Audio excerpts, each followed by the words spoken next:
Look, the Big 12 blew a major opportunity for respect this weekend. I'll tell you who's to blame for that. Plus, is there any coming back from it for the Big 12 this year? All right.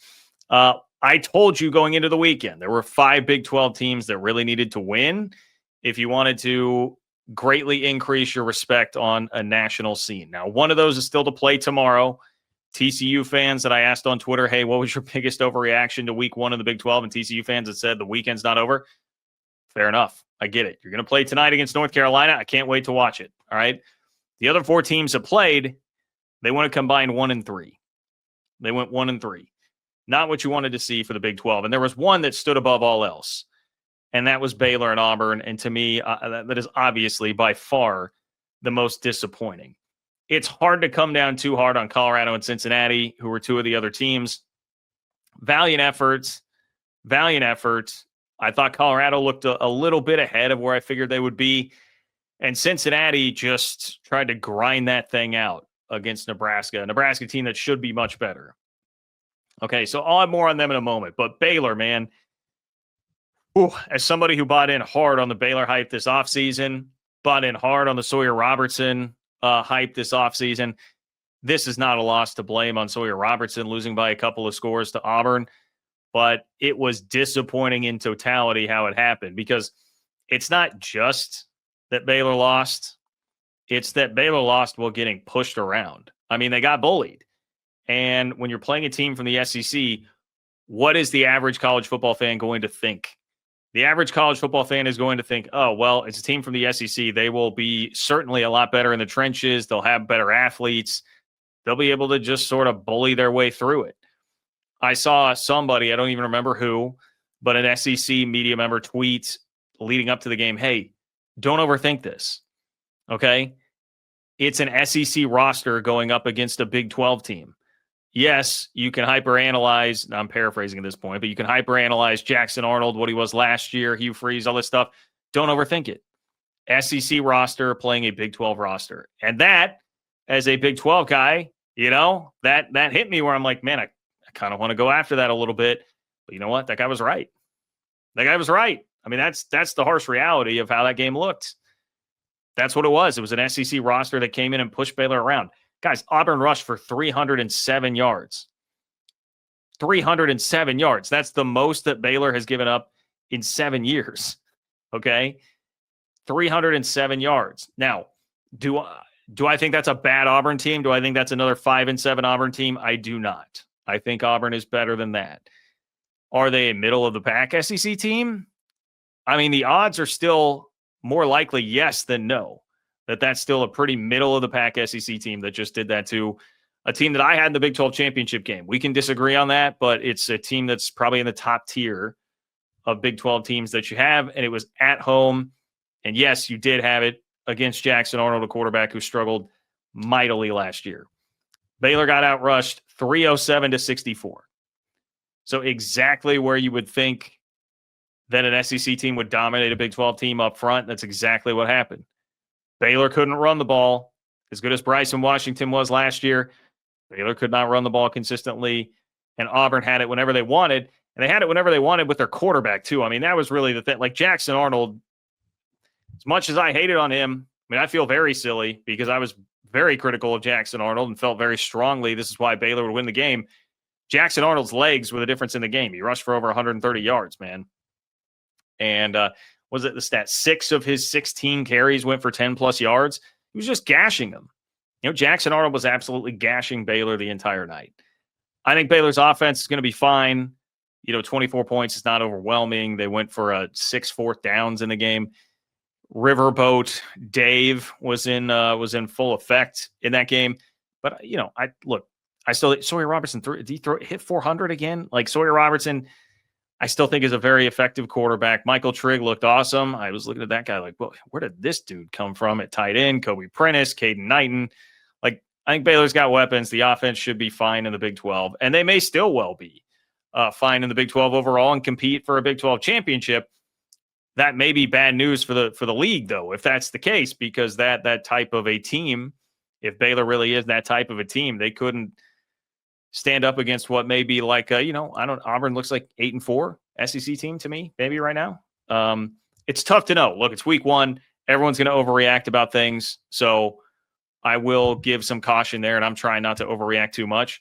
But where you can't overreact is in stating the missed opportunity here. Baylor may get better. Baylor may look better by week 8. Maybe they would stack up better against Auburn by that point in the year. Maybe, as I'm seeing all the comments here, hey, man, Utah looked great. Utah looked great. Iowa State looks great. That's awesome.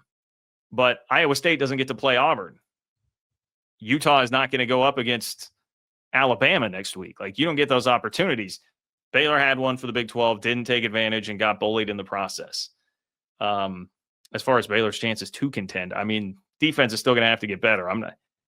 I keep thinking Dave Aranda is going to get back to at least having an average defense. I don't know. Now, with Baylor down and out, college football season is here, guys, and that means we all need to find good deals on tickets, all right? And the best place to do that is SeatGeek. I have to give a huge shout out to SeatGeek, the sponsor of today's video. With over 28 million downloads, SeatGeek is the #1 rated ticketing app. There are over 70,000 events listed on SeatGeek. So obviously, college football is covered, but if you're a music guy like me, it's perfect for concerts. I'm buying a ton of concert tickets this fall. And I tell you what, I have my eye on those Holy War tickets for BYU and Utah coming up as well. And man, all you got to do is open up the app. It's perfect. You can go check what's going on here, find the green dots in the seat. That means they're good deals. Red dots, maybe not so much, but SeatGeek will help you find the best deals on seats depending on where it is that you are trying to sit. They're each rated on a scale of 1 to 10. Every ticket is backed by their buyer guarantee. And you guys know I'm here for you. I've got a code for you.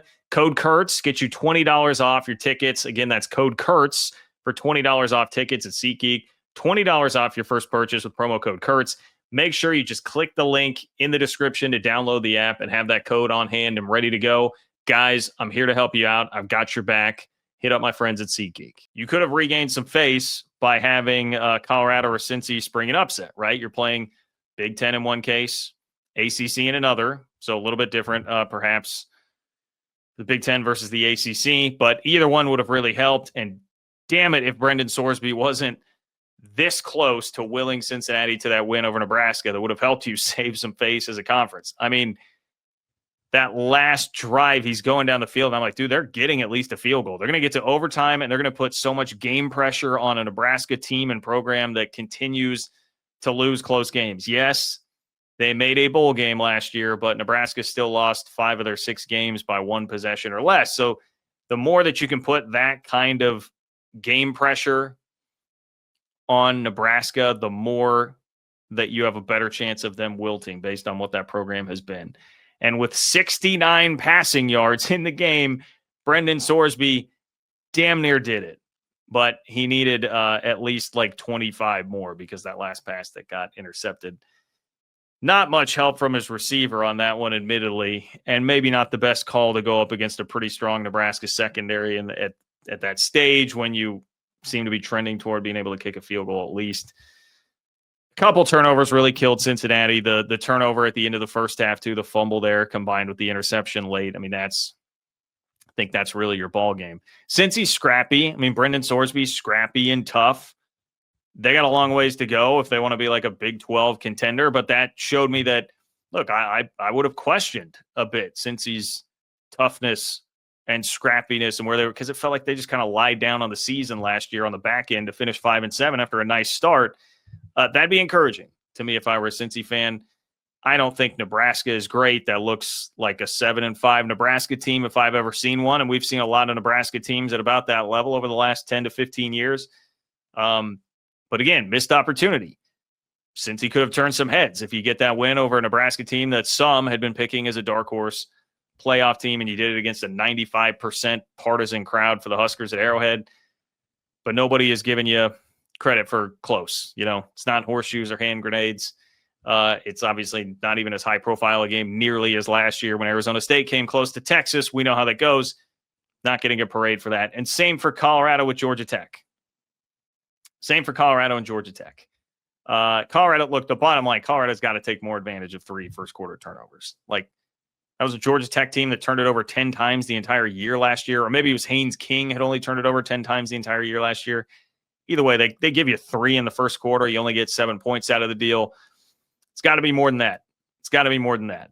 And Colorado's the offense is much different this year. You knew it would be. Caden Salter, it's going to be more having to utilize his legs. He can't stand back there and pick you apart, throwing dots like Shedeur could. But more so in the Colorado offense, this is kind of the same story as the Baylor game. Like, Colorado just got bullied by Haynes King, who was doing his best Colin Klein impression really out there.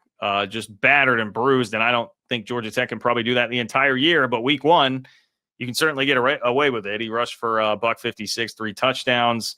Georgia Tech had 320 yards on the ground in the game. And so, look, Colorado's defense is going to have to be better than that, but Haynes King is also, he's a tough SOB. Georgia Tech is a program on the rise for a reason. Colorado, I thought there was a chance Colorado could get run. I thought there was a chance Colorado could get run in that game. They at least showed some real fortitude, stuck in the game. I did see someone take a rip at Deion's clock management, which is totally fair. I mean, it was bad. I was disappointed to see him in the post-game press conference not really take much responsibility for that. Kind of like shrugged it off, like, why is that a question? Well, I mean, it's a question because it was bad clock management. You cost yourself 20 or 30 seconds. When you take over with over a minute left and you run just a couple plays and then you're having to take heaves at the end zone at the end, like, come on, Deion. You got to be a little bit better than that. That's okay. Deion gets too much crap for a lot of things that aren't all that legitimate. That was a very legit criticism coming at him that I wish he would have handled better. So, yeah, that's the story of the Big 12 weekend. There's your 3 losses in big games that the league really needed. Now, Utah won, and Utah pummeled a Big Ten team in UCLA. I'm going to talk a lot about Utah later. Utah looked as good as you could have possibly expected this thing was going to look with Devin Dampier this year. So, sky-high optimism for Utah. I won't really calm anybody down after week one if you want to go sky-high with the optimism on the Utes and how they looked. So it was not all bad for the Big 12, but the most high-profile moments, especially the most high-profile moment, Baylor was very disappointing. And you can say I'm being unfair, overreacting to 1 week. But again, this is all about what are the opportunities that you get, and that's where I want to go next with this. Because the ACC, who you are directly competing with for that number 3 spot right now in terms of conference hierarchy, they did get an opportunity that they took advantage of just this weekend, a very similar one. Okay. I see all you jokesters, by the way. Click the $ below the chat box if you want to ensure that your question or comment makes it on tonight. But I see all you jokesters trying to get me to talk about a K-State game against North Dakota. Who wants to lead in like the A block of the show here talking about K-State, North Dakota? Okay. Nobody cares about that game. Nobody's paying attention to that game at all. All right. It doesn't matter. We don't need to talk about it. Okay. It's fine. I was there. I was in the press box. I witnessed the whole thing. All right. I get it. I understand. K-State almost lost to North Dakota. Not a great look for the league either. And unfortunately that game, had to be pulled out of the fire late, and so people were tweeting about it. It did land on the radar. That's not helping the Big 12 either. But, like, you win a game against an FCS team, people aren't going to be pointing back to that at the end of the season, right? If you're trying to make an argument for the Big 12 at some point later in the year, they might point back to, well, you had a shot against Auburn. Auburn wound up being 7-5, and Baylor got thumped by them early on. Okay, that's why K-State's not included there.